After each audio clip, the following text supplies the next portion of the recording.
Pour le comparateur à hystérésis, on l'appelle aussi le trigger de Schmidt, il est différent du comparateur simple dans le sens où à l'entrée plus, donc je n'ai pas une tension nulle, donc parce que c'est pour le cas du comparateur simple, l'entrée plus est reliée directement à la masse, mais là je vais la relier à deux résistances R1, R2, dont le rapport est égal à 10, donc R2 est égal à dk, R1 est égal à 1k.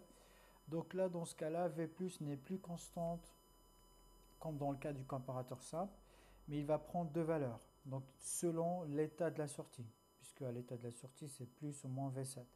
Donc V plus qui est juste là, il va avoir deux valeurs possibles. Donc soit plus V7 R1 sur R1 plus R2, ou soit même moins V7 R1 sur R1 plus R2. Et donc en remplaçant les valeurs des résistances, donc V plus peut prendre deux valeurs, soit plus 1,36 volts ou soit moins 1,36 volts. Alors, donc là, le comportement de la sortie est le suivant.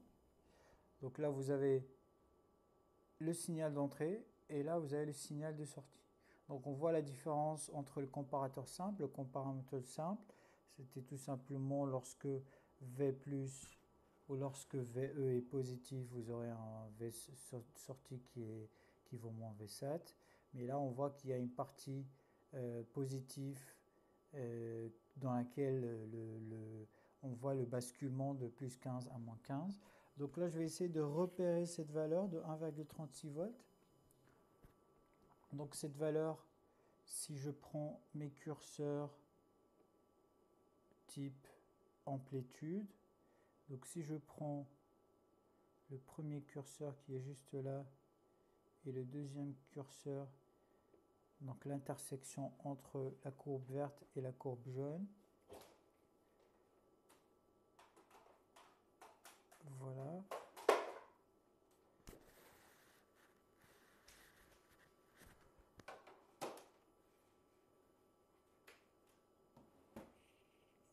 Deuxième curseur, donc je vais essayer de...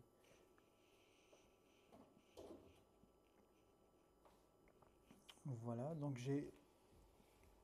Pour le premier curseur, j'ai une valeur de 7,40, c'est normal puisque mes signaux ne sont pas positionnés en 0, donc je vais les placer en 0.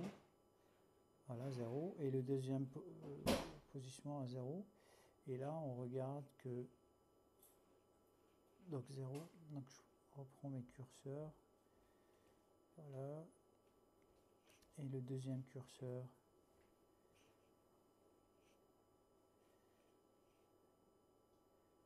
Donc vous avez une valeur de 6 volts. Et le deuxième, c'est moins 7, on va dire, entre 6 et 7 volts. Parce que l'intersection, voilà. Normalement, c'est là, l'intersection. Parce que la courbe verte, on voit qu'il est épaisse, donc on a du mal à repérer la vraie intersection. Mais on va dire que c'est à moins 6 volts et moins 6 volts. Donc ce qui est en blanc, là, les curseurs, ça correspond à V comparaison. Donc lorsque V d'entrée, donc le signal d'entrée est plus grand que plus V7, vous aurez un basculement moins 15. Et lorsqu'il est plus grand que plus V7, vous aurez un basculement plus 15.